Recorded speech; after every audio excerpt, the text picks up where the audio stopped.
पिछली क्लास में जो है हम लोग न्यूटन का फर्स्ट लॉ पढ़े थे क्या। एक इम्पॉर्टेंट चीज़ आपको याद करा देता हूँ, ऑब्जेक्टिव में पूछता है कि न्यूटन का जो फर्स्ट लॉ है ना, न्यूटन का प्रथम गति नियम, उसे किन चीज़ों की परिभाषा मिलती है। तो दो चीज़ों की मिलती है। दो ऐसे भौतिक पद हैं जिनकी परिभाषा न्यूटन फर्स्ट लॉ से मिलती है। पहला है जड़त्व की परिभाषा और दूसरा है बल की परिभाषा। दोनों उसी से मिलता है। और न्यूटन जो सेकेंड लॉ में पढ़ने जा रहे हैं, न्यूटन के दूसरे गति नियम से बल के लिए व्यंजक प्राप्त होता है। व्यंजक मतलब कह लीजिए फार्मूला। बल का फार्मूला क्या होता है? F=ma। क्या होता है? ma। हाँ, m मतलब मास, द्रव्यमान, और a मतलब एक्सेलरेशन, त्वरण। नहीं, मास जो है उसका यूनिट होता है, ऐसा यूनिट किलोग्राम, और एक्सेलरेशन का मीटर प्रति सेकंड। तो आज हम लोग बात करेंगे सेकंड जो लॉ ऑफ मोशन है उसका, जो न्यूटन ने दिया था। और उन्होंने गति के कितने नियम दिए थे? तीन नियम दिए थे। इससे पीछे क्लास में हम लोग जड़त्व के बारे में पढ़े हुए थे, क्योंकि प्रथम गति नियम से जड़त्व का भी नियम मिलता है। और उसको गैलीलियो के सम्मान में गैलीलियो का जड़त्व नियम भी कहते हैं। नहीं, और गैलीलियो कहाँ के थे? इटली के थे। और न्यूटन कहाँ थे? इंग्लैंड के। इटली के नहीं थे, वो इंग्लैंड के थे। ठीक है। उसके बाद एक और आए थे, दार्शनिक थे, और उनका नाम था अरस्तु। वो कहाँ के थे?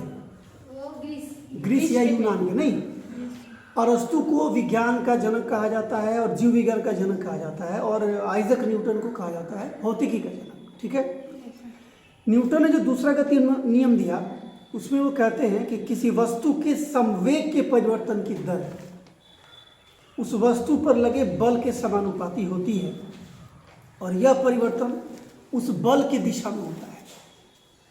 अब इसमें दो चीजें समझिए। एक तो पहले संवेग क्या है, क्योंकि संवेग परिवर्तन का दर कह रहा है, और उस वस्तु पर लगे बल के समानुपाती होता है। समानुपाती मतलब ये होगा कि अगर वेग परिवर्तन के दर का जो वैल्यू है वो बढ़ेगा, तो बल का भी पोटेंशियल क्या होगा? बढ़ जाएगा। बल बढ़ेगा तो संवेग परिवर्तन का दर बढ़ जाएगा। तो पहले समझते हैं ये संवेग क्या है। संवेग का जो इंग्लिश होता है मोमेंटम, और उसको हम पी से इंडिकेट करते हैं। किससे? पी से।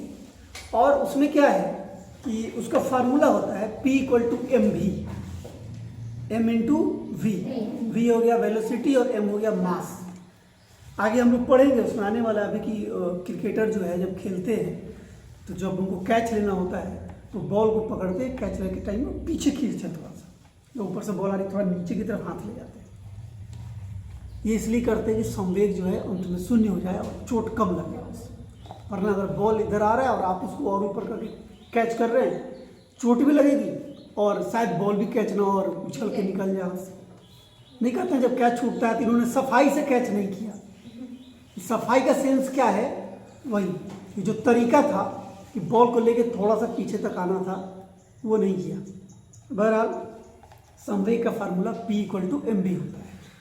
तो न्यूटन का जो दूसरा गति नियम था, उससे एक बल का व्यंजक प्राप्त हुआ, वही F=ma का। ठीक है। बल का जो SI मात्रक होता है वो आपको पता ही है, न्यूटन होता है। नहीं, और इसको परिभाषित करते हैं, यदि कोई बल 1 kg द्रव्यमान की वस्तु पर लगकर, कोई बल लगा रहे हैं किसी द्रव्यमान पर, किसी वस्तु पर, और उसका द्रव्यमान कितना है? 1 kg है, और ऐसा करने से उसमें अगर 1 मीटर प्रति सेकंड स्क्वायर का त्वरण उत्पन्न होता है, तो समझिए उस बल का, उस बल जो है उसका पोटेंशियल कितना है? 1 न्यूटन। ठीक है। ये 1 न्यूटन बल की परिभाषा है। न्यूटन जो मात्रक है बल का, उसका 1 न्यूटन का ये परिभाषा। उसके बाद किसी वस्तु पर लगा बल जो है, ये तो पता ही है, F=ma का मतलब है कि किसी वस्तु पर लगा बल उस वस्तु के द्रव्यमान और त्वरण के गुणनफल के बराबर होता है। तो न्यूटन के पहले गति नियम से बल की परिभाषा मिली और जड़त्व की परिभाषा मिली, और न्यूटन के दूसरे गति नियम से बल के लिए व्यंजक प्राप्त हुआ, और वो व्यंजक या सूत्र क्या था? F=ma। ठीक है। अब हम लोग पढ़े थे जो जड़त्व का नियम है, जड़त्व दो तरह के थे, विराम का जड़त्व और गति का जड़त्व। उसके बहुत सारे उपयोग थे डेली लाइफ में, बहुत जगह उसके एग्जाम्पल्स आए थे। जैसे हम बस में बैठते हैं, बस अचानक रुकती है तो हम आगे की तरफ झुक जाते हैं, बस अचानक चल पड़ती है तो हम पीछे की तरफ झुक जाते हैं। तमाम चीज़ें हम लोग पढ़े हुए थे। सेकेंड लॉ ऑफ मोशन जो है उससे रिलेटेड भी हमारे डेली लाइफ में बहुत सारे एग्जाम्पल्स हैं। इसमें दिया हुआ है कि कराटे के खेल में खिलाड़ी द्वारा टाइलों के समूह को एक ही बार में तोड़ना। टाइल्स लगा होता है, आप देखे होंगे कहीं कहीं, खास करके जो जूडो कराटे वाले होते हैं वो तोड़ते हैं इस तरह से मार कर। उसमें यही सेकेंड लॉ ऑफ मोशन का कंसेप्ट काम है। कारण क्या है, क्यों कराटे खेल में खिलाड़ी जो है टाइल्स को एक साथ तोड़ पाते हैं, इसकी वजह क्या है? तो देता है कराटे के खेल में खिलाड़ी टाइलों के एक समूह या बर्फ की सिल्ली को एक ही बार में तोड़ डालता है। वो टाइलों के समूह अथवा बर्फ की सिल्ली पर तेजी से वार करता है, जिससे हाथ का सारा संवेग बहुत कम समय अंतराल में शून्य हो जाता है।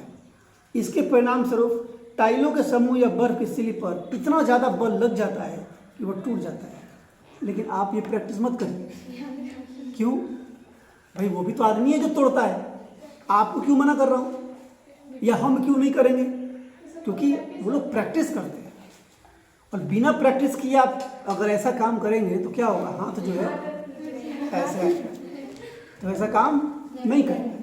प्रैक्टिस की जरूरत है। लेकिन इसमें कंसेप्ट क्या काम कर रहा है? संवेग वाला। जो सेकेंड लॉ ऑफ मोशन है संवेग परिवर्तन की दर, तो संवेग शून्य हुआ तो सारा बल लग गया टाइल्स पे या वो बर्फ की सिल्ली पर, वो क्या हुआ? टूट गया। ऐसे ही क्वेश्चन है कि ऊंची कूद के खिलाड़ी का स्पंज के गद्दे पर गिरना। जो हाई जंप लगाते हैं, आप टेलीविज़न वगैरह पे देखे होंगे कि बहुत दूरी से एक खिलाड़ी जो है दौड़ते आता है और बड़ा सा उसके पास एक पाइप या जो भी वो रखा रहता है, और पाइप ये बस जमीन पे ऐसे मारेगा और ये हम लगा 2 मंजिल इतना ऊंचा जो है उछल गया, और फिर वहाँ से नीचे गिरता है। और जब नीचे गिरता है वहाँ स्पंज नहीं रहेगा, मेढक की तरह जो है छितरा नहीं, तो स्पंज जो रखा रहता है जब वो उस पर गिरता है तो उसका संवेग कुछ दूर जाके शून्य हो जाता है। नहीं, इस कारण से उसको चोट लगने से वो बच जाता है। जो कंसेप्ट आपको कैच लेते समय बॉल पे काम कर रहा है। तो ऊंची कूद का एक खिलाड़ी जो है स्पंज के गद्दे पर गिरकर संवेग में परिवर्तन की दर को कम कर देता है, जिससे उसे चोट काफ़ी कम लगता है। ठीक है। ऐसा ही है कि कच्चे फर्श की अपेक्षा पक्के फर्श पर कूदने में अधिक चोट लगती है। जाहिर सी बात है, जब हम कच्चे फर्श पे कूदते हैं तो वहाँ संवेग परिवर्तन की दर थोड़ी कम हो जाती है, संवेग कम हो जाता है।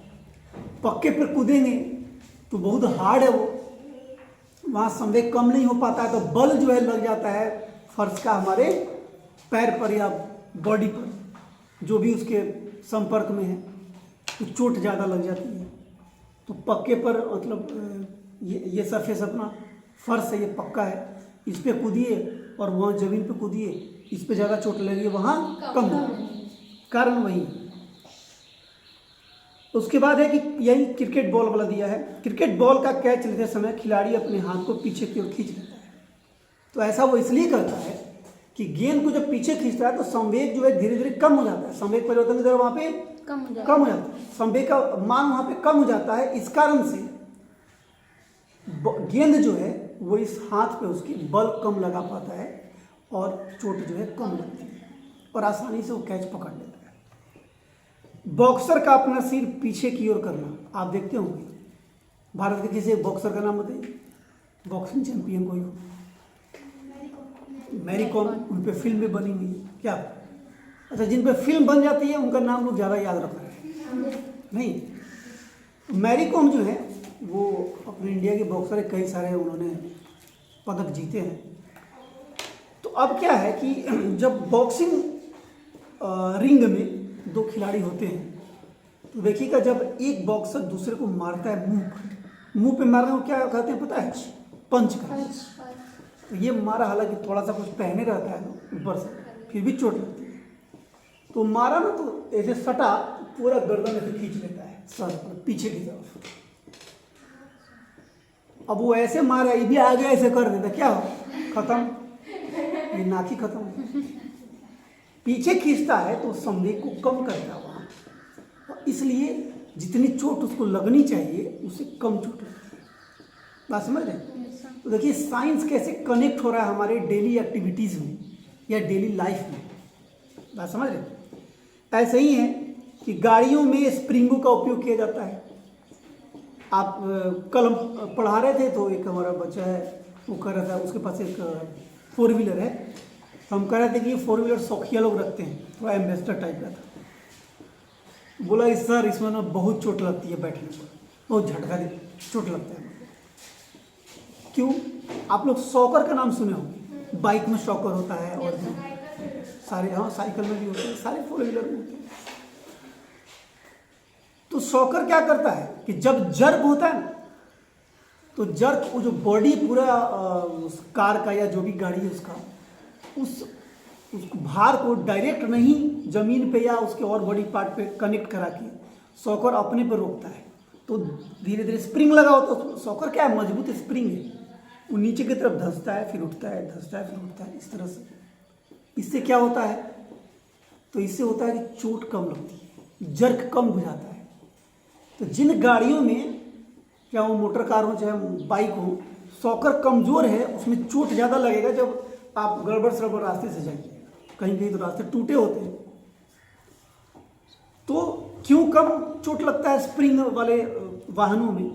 तो वही संवेग जो है वहाँ पे क्या हो जाता है, कम हो जाता है, तो बल जो है वो कम लगा पाता है, तो चोट कम लगती है। तो देता है उबड़ खाबड़ सड़क पर चलती हुई कार या बस में उत्पन्न धक्कों को मंद करने के लिए उसमें स्प्रिंग लगी रहती हैं, और कारण वही है कि संवेग वहाँ धीरे से कम हो जाता है स्प्रिंग के चलते, और हम पे बल कम लगता है, इसलिए जो है चोटें कम लगती हैं या समझ में नहीं आती, हल्की चोटें लगती हैं। ठीक है, तो ये हुआ न्यूटन का सेकेंड लॉ ऑफ मोशन और उससे रिलेटेड जो है कुछ एग्जाम्पल्स। अब न्यूटन ने एक तीसरा गति नियम भी दिया था, जिसको हम न्यूटन का तृतीय गति नियम कहते हैं। उन्होंने बताया था कि प्रत्येक क्रिया की एक बराबर और विपरीत दिशा में एक प्रतिक्रिया होती है, क्रिया और प्रतिक्रिया साथ चलती है, उनका कहना था। और बहुत सारा जो है इस पर चुटकुला उटकुला आ गया क्लास में। जो है न्यूटन, एक बार कोई चुटकुला सुना रहा था कि क्लास में बच्चे पढ़ रहे थे, टीचर न्यूटन थर्ड लॉ समझा रहे थे, बीच में बच्चा कोई शरारत किया तो टीचर उसको इधर से एक थप्पड़ लगाया, बच्चा इधर से तुरंत मुझे बेवकूफ़ ये क्या कर दिया, बोलता है सर न्यूटन थर्ड लॉ का प्रैक्टिकल किया, प्रत्येक क्रिया की एक बराबर प्रतिक्रिया होती है। बात समझ रहे हैं? आप गेंद दीवार पे फेंकते हैं, आप जितनी जोर से फेंकेंगे ना वो गेंद उतनी जोर से आपकी तरफ आएगी। ऐसा नहीं हो सकता है धीरे से फेंके और तेजी में आपके पास आ जाए, तब समझिए कोई बुरी आत्मा ही है तब कि हम धीरे से उछाल रहे हैं, उधर से गोली की तरह गेंद आ रहा है। इसका क्या मतलब है भाई? उधर से कुछ ना कुछ तो है भाई। आप बैट लेके खड़े हैं, हम धीरे से गेंद फेंकते हैं, आप मारते हैं तेजी से, चलिए चलेगा, कुछ ना कुछ तो है ना, कोई खिलाड़ी ही सही। तो जितने बल से आप किसी चीज़ की तरफ कोई चीज़ फेंकते हैं वो उतना ही बल उस वस्तु पे भी लगाता है अपोजिट डायरेक्शन में, और वो आप तक पहुंचता है। ये जो नियम था न्यूटन का, ये तीसरा गति नियम था। ठीक है, और मतलब ये हुआ कि बल हमेशा जोड़े में उत्पन्न होता है। आप दीवार पे अगर धक्का लगा रहे हैं, इट मीन्स दीवार भी आप पे धक्का लगा रहे हैं। तब अब देखिए, धीरे से हाथ रखिए दीवार पे और जोर से हाथ रखिए दीवार पे। तो जब जोर से उस पर हाथ रखते हैं तो आपको उसकी आवाज़ सुनाई देती है, और धीरे से रखें तो कुछ बुझाता है, नहीं बुझाता है। तो जितना धीरे से रखेंगे उतना ही धीरे बल वो भी लगाया है, तो उसका कोई असर नहीं है। आप जो जोर से मारे हैं तो उधर से भी उसका रिपीट आंसर मिला है, तो आवाज़ किया है, चोट लग गई है। तो ये जो है न्यूटन का तृतीय गति नियम था। पूरा जो लिखा हुआ है बुक में आपके कि दो वस्तुओं के अन्योन्य क्रिया में पहली वस्तु द्वारा दूसरी वस्तु पर लगाया गया बल दूसरी वस्तु द्वारा पहली वस्तु पर लगाया गया बल के बराबर और विपरीत दिशा में होता है। हाँ, मतलब अगर साधारण भाषा में बोले एक लाइन में, इतना लंबा चौड़ा डायलॉग न देकर के, कि प्रत्येक क्रिया के बराबर तथा विपरीत प्रतिक्रिया होती है, बस एक लाइन में न्यूटन का तीसरा गति नियम। एक अगर F है, F1 है, तो दूसरा -F1 है। और ये भी याद रखिएगा, दोनों के बल का जो भी वैल्यू है उसको ऐड करेंगे तो हर हाल में 0 आएगा, क्योंकि एक ज़्यादा और अगला कम हो ही नहीं सकता है, वो 0 आएगा। तो ये न्यूटन का तीसरा गति नियम था। और दो तरह के तुला कहते हैं, मापने वाला तराजू, जिसको हम लोग आम बोलचाल भाषा में कहते हैं तुला हिंदी में। तो कमानीदार तुला से जो है तृतीय गति नियम का प्रदर्शन करने के लिए जो बुक में दिया हुआ है। इसके अलावा आप बैलून स्टाफ प्रयोग है, इससे भी जो है हम तृतीय गति नियम को प्रदर्शित करते हैं। आपके बुक में भी फिगर वगैरह बना के दिया हुआ है। तृतीय गति नियम के भी एग्जाम्पल्स हैं, जैसे पहला था, दूसरा था, उसे तीसरे गति नियम का भी एग्जाम्पल। जैसे मेज पे पड़ी किताब, एक टेबल पे एक बुक रखी हुई है, किताब जितना बल जो है लगा रहा है उस टेबल पे, टेबल भी उस ऊपर की तरफ उतना ही बल लगा रहा है। दोनों के बल का पोटेंशियल क्या है, बिल्कुल इक्वल है। किताब अभिलंब बल लगा रहा है, हम लोग पहले पढ़े थे अभिलंब बल, नहीं स्पर्श बल में था वो ना, स्पर्श बल का एक टाइप था अभिलंब बल। ऐसे ही आदमी का जमीन पर टहलना, आप जितना धीरे से कदम बढ़ाते हैं, जमीन पर जितना बल लगाते हैं, उतने ही आगे बढ़ते हैं। तेज दौड़ने वाला क्या करता होगा? अगर दो लोग दौड़ना शुरू किए, एक बंदा तेज निकल गया, एक पीछे रह गया, इसका साफ साफ मतलब है कि जो तेज निकल गया है उसने जो बल लगा रहा है जमीन पर काफ़ी ज़्यादा लगा रहा है उनकी अपेक्षा, और बराबर जल्दी जल्दी रिपीट कर रहा है। ड्यूरेशन ऑफ टाइम जो है बहुत कम है, इसलिए जो है वो क्या कर रहा है, जल्दी आगे बढ़े। बात समझ गए? तो तेज चलने का, तेज दौड़ने का मतलब वो वही काम कर रहा है। तो जितना ज़्यादा फोर्स जमीन पर लगाते हैं उतने ही आगे आप बढ़ते हैं। यहाँ पे भी न्यूटन का तृतीय गति नियम काम कर रहा है। उसके बाद आप तैरते हैं या नाव खेते हैं। तैरने में क्या है, जितना आप पानी हटाते हैं, जितना जल्दी हाथ चलाते हैं, उतना आगे बढ़ते हैं। इसका क्या मतलब है कि जितना बल आपने पानी पे लगाया, पानी भी आपको उतना अधिक आगे भेज दिया। नहीं, नाव जो लोग खेता है, नाव, उसमें क्या है, एक लकड़ी रहता है ऐसे, और उससे जो है ऐसे बल लगाते हैं। ऐसा नहीं हो सकता कि हम ऐसे बल लगाएं तो इधर ही नाव भागे पीछे की तरफ, ऐसा हो सकता है? नहीं हो। हम इससे बल लगाते हैं, आगे की तरफ बढ़ते हैं, क्योंकि जो बल लगाएंगे उसके विपरीत प्रतिक्रिया होगी ना। तो हमने पूरब से पश्चिम बल लगाया तो हम बढ़े किधर, पश्चिम से पूरब। ये तमाम चीज़ें न्यूटन के तीसरे गति नियम के कारण हो रही है। उसके बाद है नाव से किनारे पर कूदना। अब ये भी जो है न्यूटन थर्ड लॉ को फॉलो करता है। एक घटना सुना दे रहे हैं। बहुत पहले जो है ना, ऐसे 8-10 साल पहले की बात है, पढ़ाने जाते थे कहीं कोचिंग में, और उस साल मोतिहारी में बाढ़ आ गया था, और वो मोती झील के किनारे उनका कोचिंग है, आज भी है। तो वो क्या कि क्लास चलने से पहले बच्चे जो है वो, भाई बाढ़ आया हुआ है तो देख रहे हैं, सब लोग पानी उनी का मजा ले रहे हैं, और उनके यहाँ जाने के लिए हमको नाव से जाना पड़ता है। ये कंडीशन हो गया। मतलब उनका है बेलीसराय में, बेलवनवा में उनका वो कोचिंग है, और लगभग 1/2 किलोमीटर नाव से जो है घुसना पड़ता है। अब पढ़ाना रोज तो छोड़ नहीं सकते थे, सैनिक स्कूल नवोदय की तैयारी वो कराते थे। तो उनसे बात हुई, बोले कि ऐसा है सर कि हम आपको नाव भेज दे रहे हैं, नाव पे बैठ के चले। ठीक है, नाव, एक तो हमको पानी से डर लगता था, किसी तरह हिम्मत करके कि हम डरेंगे तो बच्चा सब क्या करेगा। नहीं होता है कि प्रतिष्ठा में प्राण गंवाना, वही बात है। बैठ गए भी वहाँ तक। अब उनके रूम पे चढ़ने के लिए, आई मीन जो भी अपार्टमेंट था, वो कोई खास व्यवस्था था नहीं। उन्होंने बांस का कुछ बना दिया था पुल की तरह, कि इस पर जो है चढ़ के धीरे धीरे आ जाना है ऊपर। उनका नीचे वाला पैसेज भी डूब गया था पानी। अब क्या हुआ कि बच्चा सब कहने लगा कि सर थोड़ा घूमने लीजिए, मतलब मोती झील है तो घूम लीजिए थोड़ा सा। अब हम जो है बैठ के घूम लिए। घूम के जब आए, अब हमको ऊपर चढ़ना था, आई मीन वो जो बांस वाला बना हुआ है। वो लड़का हमको समझाया कि सर इतना आसान नहीं है, मैं बता रहा हूँ, आराम से चढ़िए, मैं बता दे रहा हूँ कैसे चढ़ना है।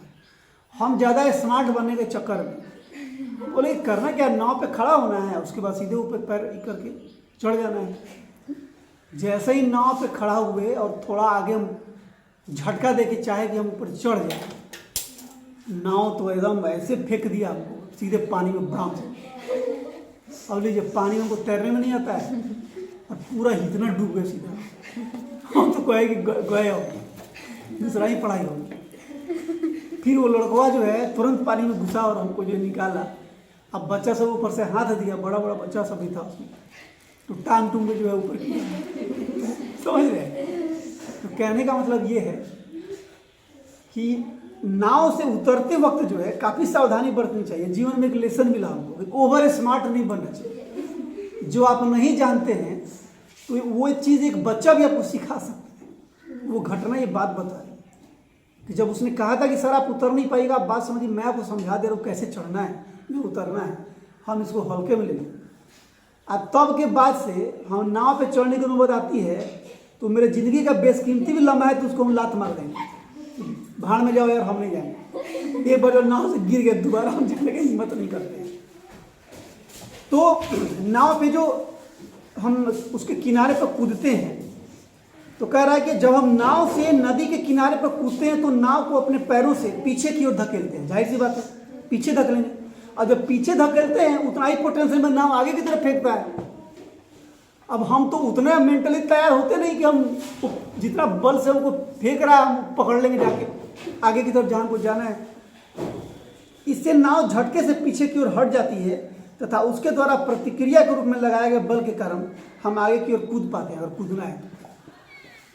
अब जो अलर्ट नहीं है, जिसको पता नहीं है, तो कूदेगा तो नहीं, तो उतरने का प्रयास करेगा। और नाव कह रहा बेटा कूद जा, हम कह रहे हैं बाबू उतर जा।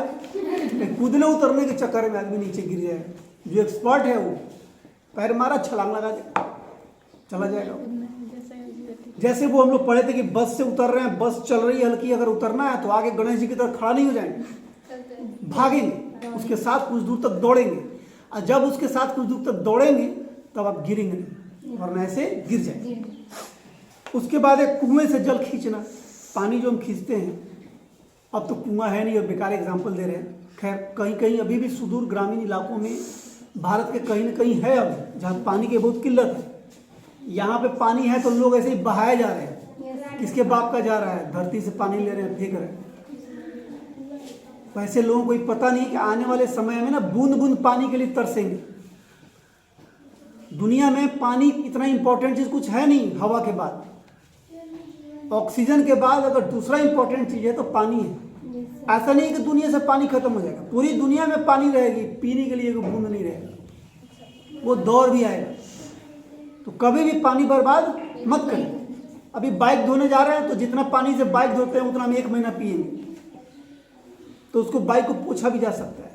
वैक्यूम क्लीनर यहाँ नहीं है, छोटे शहरों में, बड़े शहरों में है, तो यहाँ पे तो दिक्कत है।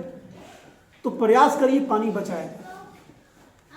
उधर सल्टो पहले तो कुएं से जो है जल खींचते हैं, तो उसमें क्या है कि पानी भरा बाल्टी है, ठीक है, और जब कोई आदमी उसको ऊपर की तरफ खींचता है तो वह रस्सी पर अपना ही बल लगाता है, ठीक है, जिसको क्रिया बल कहते हैं। तो रस्सी भी व्यक्ति को अपनी ओर उतने ही बल से खींचती है। हम जो बल लगाया क्रिया बल, और वो बल जो लगाया वो प्रतिक्रिया बल, ठीक है। रस्सी के अचानक टूट जाने पर रस्सी द्वारा व्यक्ति पर लगा बल समाप्त हो जाता है, अतः व्यक्ति अपने द्वारा लगाए गए बल के कारण पीछे की ओर गिर जाता है। कोई चीज खींच रहे हैं, जितना इधर हम खींच रहे हैं उधर रस्सी खींच रही है, अब बीच में जब टूट गया, पलट गया पीछे, टूट जाएगा तो यही ना होगा। कोई चीज जोर से खींच रहे हैं और टूट जाएगा तो यही होगा। सर्कस में आप देखिएगा कि एक साइकिल एक लड़की चला रही है, उस लड़की के शरीर पर लड़की पे लड़की, लड़की पे लड़की, और 15 लड़की बैठ गई ऊपर, लग रहा है एक मंजिला घर बन गया। उसके ऊपर एक बच्चा छोटा सा था। ये सर्कस देखा था मैं पहले, उसकी बात कह रहा हूँ। और लड़का जो है एकदम ऐसे फ्लैट इस तरह से ऊपर है टंगा हुआ, और उसके पीठ में एक पट्टा टाइप का बंधा हुआ है, और लड़की जो उसको पकड़े हुए। पट्टा कैसे न कैसे टूट गया, और पट्टा टूटने के बाद सीधे लड़का उतना ऊपर से नीचे धाए, मुंह सबसे ब्लड आने लगा उसके। ऐसा नहीं कि वो दिखा रहा था मैं, गिर गया गलती से। गिर कैसे गया? टूट गया, फोर्स लगा हुआ था, जिधर खींचे हुआ था वो टूटा। तो बस जब भी रस्सी खींचते हैं आप रस्सी टूट गया तो आप गिर जाएंगे, क्योंकि दोनों एक दूसरे पर अपोजिट में फोर्स लगा रहे हैं। ठीक है, अब जो है ऐसा ही बंदूक का प्रक्षेप होता है। जो लोग, जैसे आप भी अगर इसको क्या बोलते हैं, निशानेबाजी बोलते हैं, बंदूक से निशानेबाजी होती है। एक जसप्रीत राणा या कोई नाम हम मिस कर रहे हैं, राणा टाइटल इतना याद है हमको, वो बहुत बड़े निशानेबाज हैं भारत के, कई सारे मेडल उनको मिले हैं, नाम ध्यान आता है तो बताऊंगा। राणा टाइटल है उनका।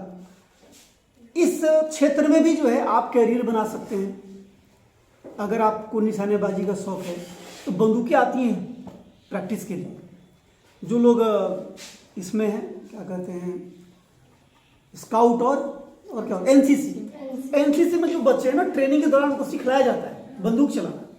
मोतिहारी में भी कैंप लगता है, सिखलाते हैं। अब बंदूक जब आप चलाते हैं, गोली जब उससे निकलती है तो गोली जिस वेग से निकलती है ना, पीछे की तरफ भी वो झटका लगाएगी। जितना बल से आगे निकले उतना पीछे भी आएगा। यहाँ पर दाएं से जब कंधा पे लगे तो कहते हैं, जो लोग बंदूक चलाते हैं उनसे मैंने बात किया था, तो कहते हैं कि जब हम लोग जो है बंदूक चलाते हैं तो ये यहाँ जो है ये वाला हिस्सा, इसे थोड़ा अलग रखते हैं बंदूक, उसका जो बट है उसको थोड़ा और इधर ही रखते हैं, कि जब बंदूक से फायर होगा तब क्या होगा कि वो पीछे की तरफ झटका मारेगा, और जब पीछे की तरफ झटका मारेगा तो यहाँ रहेगा तो चोट लग जाएगा, तो थोड़ा आगे रहता है कि आके यहाँ सट जाए। तो ये इसलिए हो पाता है कि जितने बल से गोली निकली है उससे उतना बल वो लगाइए किस पे, इस नाल जो है नली उस पे, और इसलिए वो झटका लगाए। तो ये न्यूटन तृतीय गति नियम को ही फॉलो कर रहा है। इसके अलावा रॉकेट की गति है। रॉकेट जो उड़ता है, लॉन्च किया जाता है रॉकेट को, बहुत सारा मिसाइलें भी लॉन्च किए जाते हैं। तो रॉकेट में एक दहन कक्ष होता है जिसमें नीचे की ओर एक छिद्र होता है, होल। जब ईंधन तेजी से जलता है तो गर्म गैसें छिद्र से तेजी से पीछे की ओर निकलती हैं, और जितनी तेजी से वो पीछे की तरफ निकलती है उतना बल डालती है किस पे, रॉकेट। और रॉकेट क्या होता है कि आगे की ओर बढ़ता जाता है। रॉकेट द्वारा गैसों पर लगाया गया बल क्रिया बल है, तो इसके फलस्वरूप गैसों द्वारा रॉकेट पर विपरीत दिशा में जो बल लग रहा है उसको कहेंगे क्या, प्रतिक्रिया बल। और इस प्रतिक्रिया बल के कारण ही रॉकेट लगातार आगे की तरफ बढ़ते जाता है। ऐसे ही घोड़ा जो गाड़ी खींचता है, क्या होता है कि जितने बल से घोड़ा गाड़ी को खींचता है उतने ही बल से गाड़ी घोड़े को विपरीत दिशा में खींचती है। घोड़े द्वारा गाड़ी पर लगाया गया बल क्रिया बल है, तो गाड़ी द्वारा घोड़े पर लगाया गया बल प्रतिक्रिया बल है। क्रिया और प्रतिक्रिया साथ चलती है। अगर ऐसा नहीं होता तो वो गाड़ी भी अनकंट्रोल हो जाती है। वो अगर कंट्रोल में है, घोड़ा अगर लेकर बढ़ रहा है, उसका वजह यही है कि वो खींच रहा है और गाड़ी अपनी तरफ खींच रही है उसको, तब ना वो थक जाता है, वरना क्यों थकता हो, नहीं थकता। घोड़े द्वारा गाड़ी पर लगाया गया बल जब गाड़ी के पहिए पर विपरीत दिशा में लगते घर्षण बल से अधिक होता है तभी गाड़ी आगे बढ़ती है, और घोड़ा यह बल अपनी टापों से पृथ्वी पर तिरछी दिशा में बल लगाकर पैदा करता है। यह ठीक वैसा ही है जैसे हम पृथ्वी पर पैदल चलते वक्त करते हैं। हम धरती पर चलते हैं, पीछे की तरफ बल लगाते हैं और आगे बढ़ जाते हैं। अगर विपरीत दिशा में वहाँ बल नहीं लगता तो क्या हम आगे बढ़ पाते, नहीं बढ़ते। तो इस तरह से क्रिया और प्रतिक्रिया बल हमेशा साथ चलती है। तो न्यूटन के 3 गति नियम हुए। पहले गति नियम से बल और जड़त्व का परिभाषा मिला, दूसरे गति नियम से बल का व्यंजक मिला, और तीसरा गति नियम में बताया गया कि क्रिया और प्रतिक्रिया बराबर होती है मात्रा में, नहीं, दोनों का पोटेंशियल सेम होता है। ठीक है, इसके बाद जो है वो संवेग संरक्षण का सिद्धांत है, अगले टॉपिक में हम पढ़ेंगे। ठीक है।